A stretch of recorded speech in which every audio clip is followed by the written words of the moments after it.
پھل پھول رہا تھا۔ زیادہ زور لبنان کے علاقہ جات میں تھا، وہاں نئے سرے سے بتوں کی پوجا شروع ہو گئی تھی۔ اللہ کی طرف سے ہدایت آ جانے کے بعد وہ پھر سے خباثتوں پر اتر آئے تھے۔ ان حالات میں بعلبک شہر میں بنی اسرائیل کا ایک ایسا گروہ ظاہر ہوا جنہوں نے ایک بت ایجاد کیا، اس کا نام بعل رکھا۔ اسی کے نام پر شہر کا نام بعلبک ہے۔ اللہ تعالیٰ نے ان کی طرف معزز پیغمبر الیاس علیہ السلام کو مبعوث فرمایا۔ آپ کا سلسلہ نسب یوں ہے: الیاس بن یاسین بن فنحاس بن ایزار بن ہارون علیہ السلام۔ اللہ تعالیٰ سورۃ الصافات آیات 123 تا 132 میں ان کا تذکرہ یوں فرماتے ہیں: وَإِنَّ إِلْيَاسَ لَمِنَ الْمُرْسَلِينَ إِذْ قَالَ لِقَوْمِهِ أَلَا تَتَّقُونَ أَتَدْعُونَ بَعْلًا وَتَذَرُونَ أَحْسَنَ الْخَالِقِينَ اللَّهَ رَبَّكُمْ وَرَبَّ آبَائِكُمُ الْأَوَّلِينَ فَكَذَّبُوهُ فَإِنَّهُمْ لَمُحْضَرُونَ إِلَّا عِبَادَ اللَّهِ الْمُخْلَصِينَ وَتَرَكْنَا عَلَيْهِ فِي الْآخِرِينَ سَلَامٌ عَلَى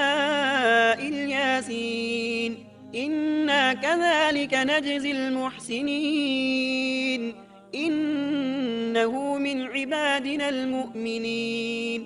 اور بے شک الیاس بھی پیغمبروں میں سے تھے، جبکہ انہوں نے اپنی قوم سے فرمایا کہ تم اللہ سے نہیں ڈرتے، کیا تم بعل نامی بت کو پکارتے ہو اور سب سے بہتر خالق کو چھوڑ دیتے ہو، اللہ جو تمہارا اور تمہارے اگلے تمام باپ دادوں کا رب ہے۔ لیکن قوم نے انہیں جھٹلایا، پس وہ ضرور عذاب میں حاضر کیے جائیں گے، سوائے اللہ کے مخلص بندوں کے۔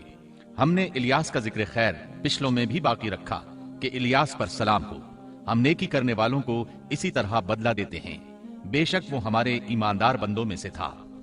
قرآن مجید میں ان کا نام الیاس بتایا ہے۔ انجیل یوحنا میں ان کو ایلیا نبی کہا گیا ہے۔ بعض آثار میں ہے کہ الیاس اور ادریس ایک ہی نبی کے دو نام ہیں، لیکن یہ بات درست نہیں، کیونکہ اول تو یہ آثار سند کے اعتبار سے قوی نہیں، دوسرا یہ کہ قرآن مجید نے سورۃ الصافات اور سورۃ الانعام میں الیاس علیہ السلام کے جو حالات اور اوصاف بیان کیے ہیں ان میں کسی ایک جگہ بھی یہ اشارہ نہیں ملتا کہ الیاس علیہ السلام کو ادریس بھی کہا جاتا ہے، اور نہ ہی سورۃ الانبیاء میں جہاں ادریس علیہ السلام کا تذکرہ ہے کوئی ایسا اشارہ ملتا ہے کہ ان کو الیاس بھی کہا جاتا ہے۔ مورخین نے ادریس اور الیاس علیہ السلام کے جو نسب نامے بیان کیے ہیں ان سے پتہ چلتا ہے کہ ان دونوں نبیوں کے درمیان صدیوں کا فاصلہ ہے، لہٰذا اگر یہ ایک ہی نبی کے دو نام ہوتے تو قرآن مجید ضرور اس کی طرف اشارہ کرتا اور مورخین بھی اس کی کوئی وجہ بیان کرتے۔ مفسرین اور مورخین کا اتفاق ہے کہ الیاس علیہ السلام شام کے باشندوں کی ہدایت کے لیے بھیجے گئے تھے، اور مشہور شہر بعلبک ان کی رسالت و تبلیغ کا مرکز تھا۔ الیاس علیہ السلام کی قوم مشہور بت بعل کی پرستار تھی اور توحید سے بیزار اور شرک و کفر میں مبتلا تھی۔ اللہ کے برگزیدہ رسول الیاس علیہ السلام نے ان کو سمجھایا اور راہ ہدایت انہیں دکھائی، اور بت پرستی کے خلاف انہیں واض و نصیحت کی اور خالص توحید کی جانب انہیں بلایا۔ کتب تفاسیر میں ہے کہ بعل نامی بت سونے کا تھا اور اس کا قد 20 گز تھا اور اس کے 4 منہ تھے اور اس کی خدمت پر 400 خادم مقرر تھے۔ الیاس علیہ السلام کے زمانے میں یمن اور شام کا محبوب دیوتا یہی بت تھا، اور بعض مورخین کا خیال ہے کہ حجاز کا مشہور بت حبل بھی یہی بعل تھا۔ سورۃ الانعام میں الیاس علیہ السلام کا جن آیات کے اندر ذکر آیا ہے وہ نوح اور ابراہیم علیہ السلام کی اولاد اور ان کی نسل کے انبیاء و رسول کی ایک مختصر فہرست ہے۔ اللہ تعالیٰ سورۃ الانعام آیت 84 تا 86 میں فرماتے ہیں: وَوَهَبْنَا لَهُ إِسْحَاقَ وَيَعْقُوبَ كُلًّا هَدَيْنَا وَنُوحًا هَدَيْنَا مِن قَبْلُ وَمِن ذُرِّيَّتِهِ دَاوُودَ وَسُلَيْمَانَ وَأَيُّوبَ وَيُوسُفَ وَمُوسَى وَهَارُونَ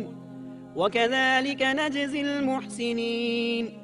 وَزَكَرِيَّا وَيَحْيَى وَعِيسَى وَإِلْيَاسَ كُلٌّ مِّنَ الصَّالِحِينَ وَإِسْمَاعِيلَ وَالْيَسَعَ وَيُونُسَ وَلُوطًا وَكُلًّا فَضَّلْنَا عَلَى الْعَالَمِينَ۔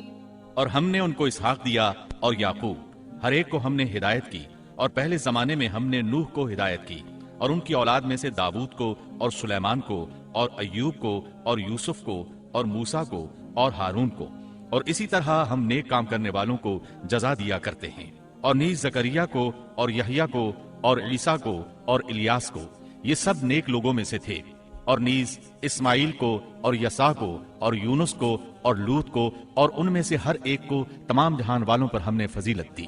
الیاس علیہ السلام اور ان کی قوم کا واقعہ اگرچہ قرآن میں بہت مختصر ہے، تاہم اس سے یہ سبق حاصل ہوتا ہے کہ بنی اسرائیل کے یہود کی ذہنیت اس درجہ مسخ ہو چکی تھی کہ دنیا کی کوئی برائی ایسی نہیں تھی کہ جس کے کرنے پر یہ حریص نہ ہوں، اور کوئی خوبی ایسی نہ تھی جس کے یہ دل دادہ ہوں، اور انبیاء و رسل کے ایک طویل اور مسلسل سلسلے کے باوجود بت پرستی، نجوم پرستی، عناصر پرستی، غرض غیر اللہ کی پرستش کا کوئی شعبہ ایسا نہ تھا جس کے یہ پرستار نہ بنے ہوں۔ قرآن مجید میں بنی اسرائیل سے متعلقہ واقعات میں جہاں ان کی بدبختی اور کجروی پر روشنی پڑتی ہے، وہاں ہمیں یہ نصیحت و عبرت بھی حاصل ہوتی ہے کہ اب جبکہ انبیاء و رسول کا سلسلہ ختم ہو چکا اور خاتم النبیین کی نبوت اور قرآن مجید کے آخری پیغام نے اس سلسلے کو ختم کر دیا، تو ہمارے لیے ازحد ضروری ہے کہ بنی اسرائیل کی مسخ فطرت اور تباہ ذہنیت کے خلاف احکام الہی کو مضبوطی سے پکڑیں اور ان میں ہیلہ سازی اور ٹیڑھ پن سے کام نہ لیں،